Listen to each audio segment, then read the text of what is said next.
Tem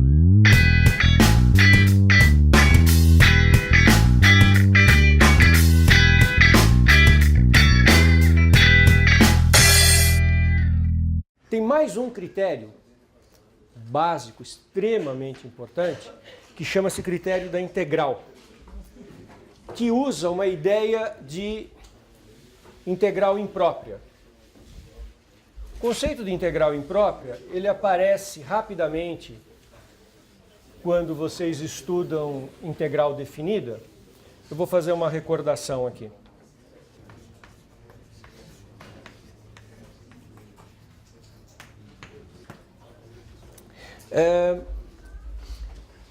Quando a gente estuda integral definida, teorema fundamental do cálculo, o conceito básico de integral, muitas vezes a gente coloca nos teoremas a hipótese de que a função seja contínua.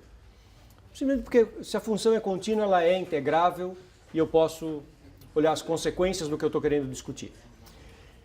Às vezes a gente coloca nos teoremas que a função é integrável, abranda um pouquinho a hipótese, permite que a função tenha algumas descontinuidades e ela continua integrável. Às vezes a gente até deixa que só escreve a possibilidade da integral existir no próprio enunciado do teorema.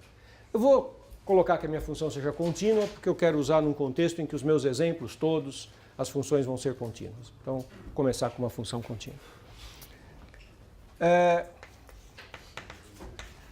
Nós dizemos que a integral imprópria, então eu vou fazer isso bem rapidamente, porque é só uma recordação.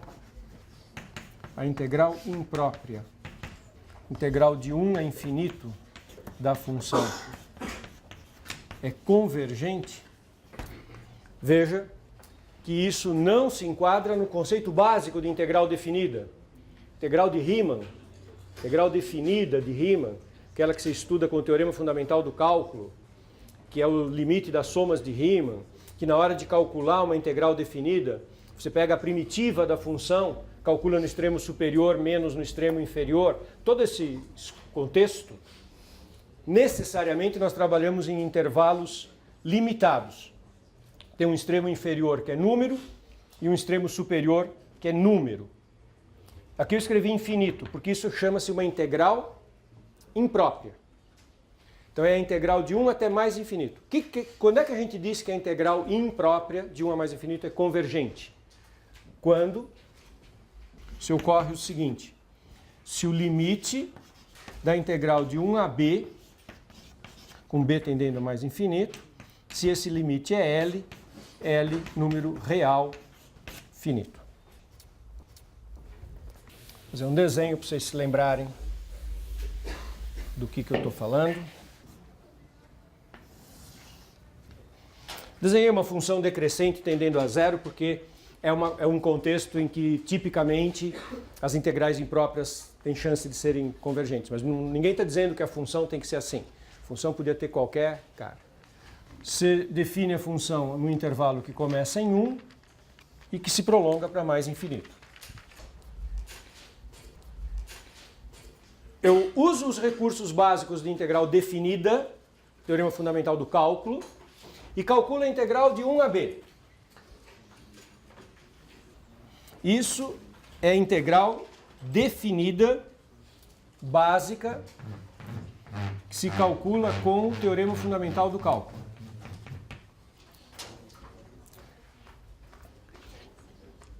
Como é que se calcula? Calcula a primitiva, calcula-se a primitiva da função f, calcula a primitiva no extremo superior menos a primitiva no extremo inferior. O teorema fundamental do cálculo. A hora que você fez esse cálculo, a resposta depende, claro, da f, depende de eu ter começado no 1, mas depende também do b. Aí faz o limite quando o b tende para infinito.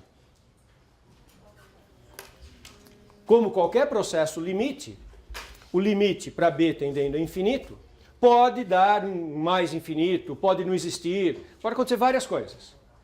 Imagine que esse limite, quando b tende a infinito, dê um número real finito. Aí eu direi que esta integral até mais infinito é convergente e nesse caso eu escrevo que a integral até infinito é igual a esse número.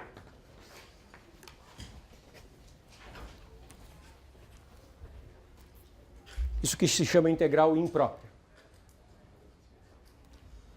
Claro que se essa função aqui ficar uma função que assuma valores, entre aspas, grandes, essa integral, esse limite, quando você toma limite para b tendendo a infinito, pode dar mais infinito e a integral imprópria vai ser divergente. Não vou dizer que ela é convergente. Convergente é quando o limite para b tendendo a infinito dá finito. Tudo bem? Isso é um conceito que se discute rapidamente quando você faz cálculo básico integral de uma variável e é o conceito de integral imprópria.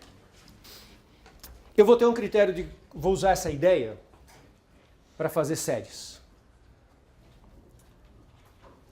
Então eu vou ter um critério de convergência de séries agora.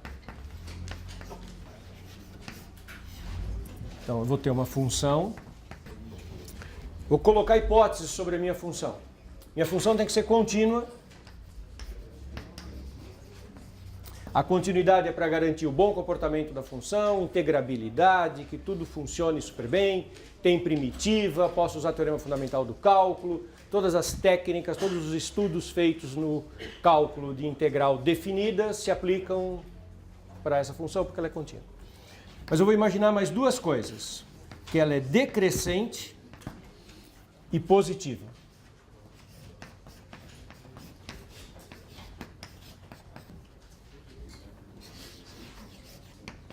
E agora imagine que eu calculo os valores desta função sobre os números naturais n. Calculo f de 1, f de 2, f de 3, f de 4. E que estes valores vão ser a sequência numérica, A1, A2, A3, A4, lá de partida. A primeira coisa que eu fiz no comecinho da aula, quando fiz o nosso resumo de onde nós estávamos. Começa tudo com uma sequência numérica e a partir daí nós construímos a série. Então imagine que aquela sequência numérica lá do início seja o valor da função f calculada nos naturais. Conclusão. Calcula a integral imprópria da f. Por que isso é bom? Por que eu gosto desse enunciado? Bom, porque para calcular a integral imprópria da f, você tem uma função, se escreve uma integral de 1 até b, se calcula a primitiva, se calcula o teorema fundamental do cálculo. São técnicas que nós dominamos muito bem dos cálculos anteriores. Nós estamos muito à vontade para fazer uma integral de 1 a b. Claro, nós sabemos de todas as dificuldades de fazer integral. Mas sempre que eu souber fazer a integral, eu consigo tratar a integral de 1 até b. O fato de eu tirar alguma conclusão sobre a integral imprópria da f me dá conclusão sobre a série numérica determinada pela sequência n. Essa que é a força desse resultado. E é um C somente C para convergência.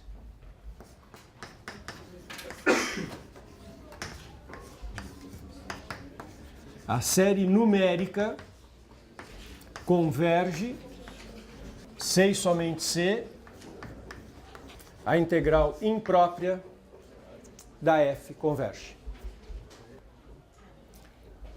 Destaque importante do enunciado. Eu escrevi com converge, mas tem um C somente C. Então, automaticamente, se de um dos lados alguma coisa divergir, do outro lado diverge também. Vou explicar de onde vem esse resultado. É um resultado extremamente bonito o que acontece nessa situação.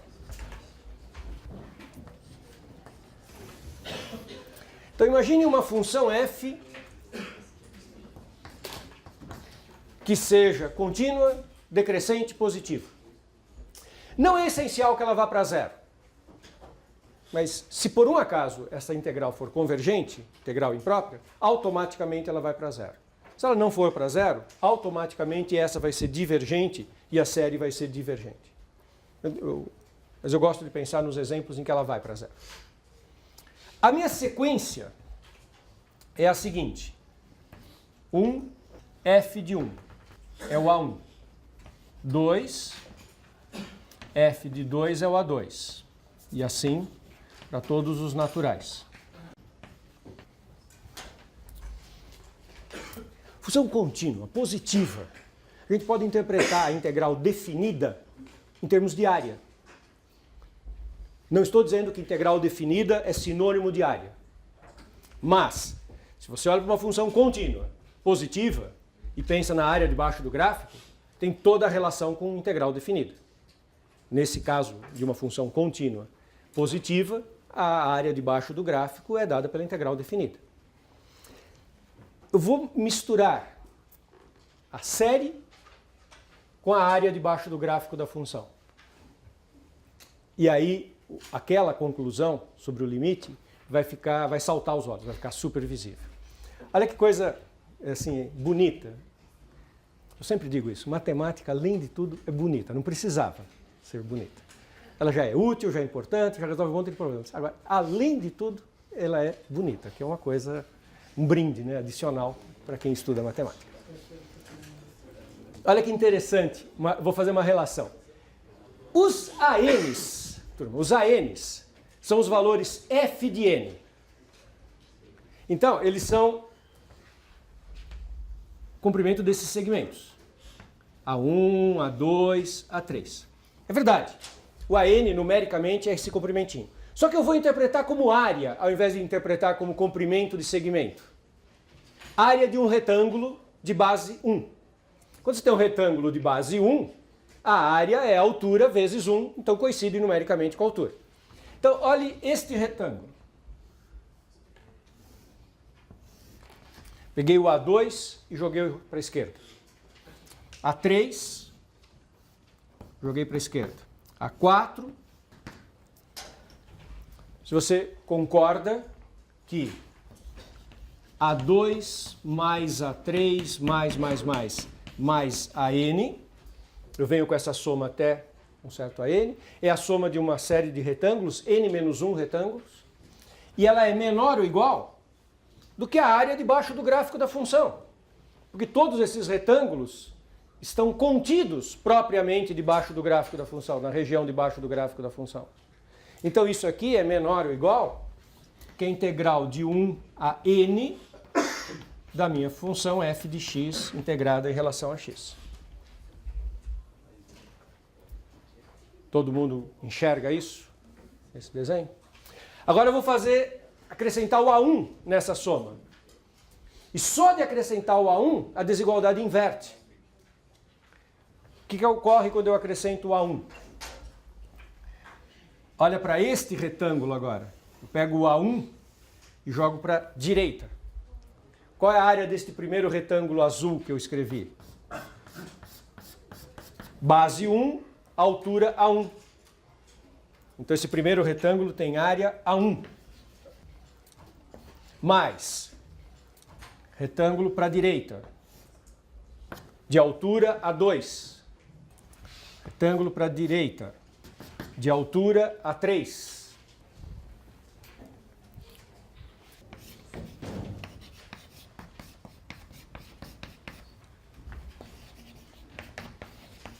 Agora isso é maior ou igual? Porque se você tomar a reunião dos retângulos que eu desenhei em azul, eles contêm o gráfico a região debaixo do gráfico da função. Então isso é maior ou igual que a integral de 1 a n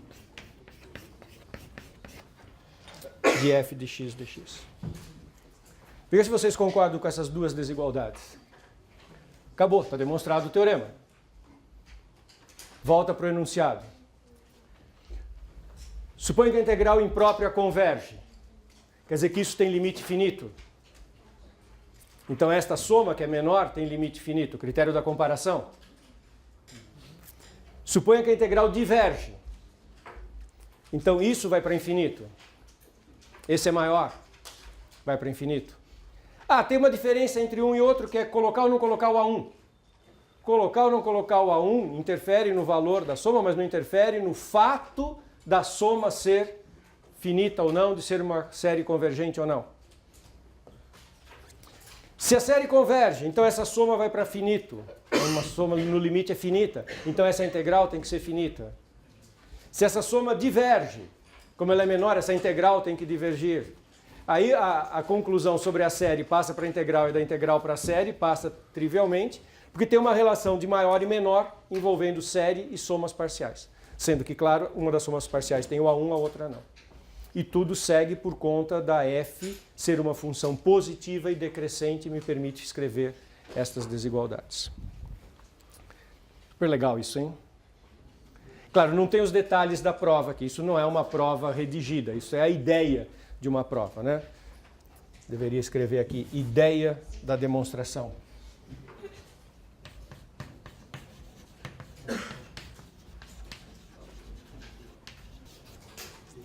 Mas é um fato extremamente elegante, muito bonito de ver.